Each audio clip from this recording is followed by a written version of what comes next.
கஜானனம் பூதகணாதிசேவிதம் கபித்தஜம்பு பலசாரபக்ஷிதம் உமாசூதம் சோகவிநாசகாரணம் நமாமி விக்னேஸ்வர பாதபங்கஜம். வணக்கம். இந்த ராகு கேது பயிற்சிங்கிறது இந்த குரு பயிற்சி மாதிரியோ இல்லை சனி பயிற்சி மாதிரியோ ஒரு ராசிக்கும் தனித்தனியாக மிக நீளமான பலன்களாக நல்லா அலசி ஆராய்ஞ்சு சொல்கிறதுங்கிறது ப்ராக்டிக்கலாக முடியாதுங்க. என்ன காரணம் அப்படின்னா, இந்த ராகு கேதுக்கள் சாயா கிரகங்கள். ஏன்னா எப்பேற்பட்ட ஆளையும் கவித்து விட்டுரும், ஏமாற்றிடும். அதனால தான் இந்த ராகு கேதுக்கள் பயிற்சியாக போகக்கூடிய ராசிக்குள்ளே என்ன கிரகம் இருக்கோ அதுக்கு தகுந்த மாதிரியான பலன்களை தான் கொடுக்கும். அப்படிங்கிறதால மிக முக்கியமான பயிற்சியாக இருந்தாலும் கொஞ்சம் சுருக்கமாக தான் பலனை சொல்லியிருக்கோம். இது வரைக்கும் நம்ம எஸ்கே கிரியேஷன் சேனலை சப்ஸ்கிரைப் பண்ணாதவங்க இப்போவே சப்ஸ்கிரைப் பண்ணிக்கோங்க. உங்களுக்காக தினம் பயனுள்ள ஜோதிட தகவல்களும் ஆன்மீக தகவல்களும் காத்துட்ருக்கு. இப்போ ராகு கேது பயிற்சி பலன்களை பார்க்கலாம். ராகு கேது பயிற்சி பொறுத்த வரைக்கும் வர்ற ஆகஸ்ட் மாதம் 18ஆம் தேதி நிழல் கிரகங்கள்னு சொல்லக்கூடிய ராகு கேது பயிற்சி நடக்குது. இதில் ராகு சிம்மராசியில் இருந்து கடகத்துக்கும், கேது கும்பராசியில் இருந்து மகரத்துக்கும் பயிற்சி ஆகிறாங்க. பொதுவாகவே எந்த ஜோதிடருக்குமே இந்த ராகு கேதுக்களோட பலனை எடுத்து சொல்கிறதுங்கிறது கண்டிப்பாக அது அவங்க சக்திக்கு அப்பாற்பட்டதாக தான் இருக்கும். அதனால தான் இதை நிழல் கிரகம்னும் சாயா கிரகம்னு சொல்கிறாங்க. அதனால் ராகு கேதுக்களோட பயிற்சியை பொறுத்த வரைக்கும் பலன்கள் எல்லாம் பார்த்திங்கன்னா பொதுவாக பெரிய பலன்களை சொல்ல மாட்டாங்க. ராகு எந்த கிரகத்தோடு போய் சேர்ந்து பயிற்சி ஆகிறாரோ, கேது எந்த கிரகத்தோடு போய் பயிற்சி ஆக போகிறாரோ அதுக்கேற்ற மாதிரியான பலன்களை தான் கொடுப்பாங்க. இப்போது குரு பயிற்சி கொடுக்கக்கூடிய முக்கியத்துவத்தை காட்டிலும் சனி பயிற்சிக்கு கொடுக்கக்கூடிய முக்கியத்துவத்தை காட்டிலும் இந்த ராகு கேது பயிற்சிக்கு தான் அதிக முக்கியத்துவம் கொடுக்கணும். காரணம் என்னன்னு கேட்டிங்கன்னா, நல்ல மனுஷனையும் கெடுத்துட்டு போயிடுவாங்க இந்த ரெண்டு பேரும் சேர்ந்து.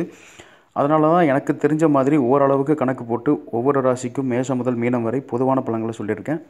இந்த கடக ராகுவும் மகர கேதுவும் அடுத்த 1.5 வருஷத்துக்கு தனுசு ராசியில் பிறந்தவங்களுக்கு என்ன மாதிரியான பலன்களை செய்வாங்கன்னு பார்ப்போம்.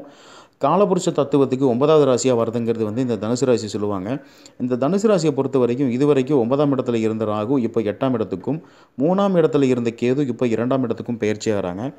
ஏற்கனவே ராகு கேது இருந்த இடங்கள் ஓரளவுக்கு நல்ல பலன்களை தான் செஞ்சுருக்கும். ஆனால் இப்போது ராகு 8ஆம் இடத்துக்கும் கேது 2ஆம் இடத்துக்கும் பயிற்சி ஆகுதுங்கிறது இந்த ரெண்டுமே சிக்கலான இடம் தாங்க. எப்படின்னா, தனுசு ராசிக்கு அட்டமஸ்தானம் அப்படிங்கிறது கௌரவத்தை குறிக்கக்கூடிய இடம். 2ஆம் இடம்ங்கிறது குடும்பஸ்தானம், வாக்குஸ்தானம். அப்போ குடும்பத்தினால கௌரவத்தில் பிரச்சனை வரும், இல்லை தேவையில்லாத இடத்துல தேவையில்லாத பேச்சுக்களால் கௌரவத்தில் பாதிப்பு வரும். இப்போது ராகுவை பொறுத்த வரைக்கும் இவர் 8ஆம் இடத்துல நிற்கிறதுனால புதுசாக கடன் படுறதுக்கான வாய்ப்பு இருக்குது. என்னதான் குரு பாசிட்டிவாக இருந்தாலும் தேவையில்லாத விஷயத்துக்காக கடன் வாங்குறத கண்டிப்பாக தவிர்த்துறதுங்கிறது நல்லது. அதே சமயம் இந்த ஜாமீனுக்கு போய் முன்னாடி நின்று கடன் வாங்கி தர்ற சூழ்நிலை வருங்கிறதால முடிஞ்ச அளவுக்கு ஜாமீனுக்கு நிற்கிறதையும் தவிர்த்துடுங்க. இந்த வேலியில் போகிற இடத்து வேட்டிக்குள்ளே விட்டுட்டாங்கிற கதையாக நீங்கள் ஜாமீன் போட்ட இந்த டைமில் தேவையில்லாத சிக்கல் உங்களையே தேடி வரும்னு சொல்லலாம். பொதுவாகவே 8ஆம் இடம்ங்கிறது பாவஸ்தானம்னு சொல்லுவாங்க. அப்போ ராகுவும் இயற்கை பாவருங்கிறதுனால கெட்ட இடத்துல கெட்ட கிரகம் உட்கார்ந்தா கெட்டவன் கெட்டிடில் கிட்டிடும் ராஜயோகம் சொல்லுவாங்க. பட் ஆனால் ப்ராக்டிக்கலாக அது நடைமுறைக்கு சாத்தியமில்லாத விஷயங்க. அதனால் உங்கள் கௌரவத்துக்கு பாதகம் வர்ற மாதிரி எந்த சூழ்நிலையிலும் அளந்து பேசுங்கன்னு தான் சொல்லணும். முக்கியமாக முன்பின் தெரியாதவங்கக்கிட்ட ரொம்ப ஜாக்கிரதையாக பழகுங்க.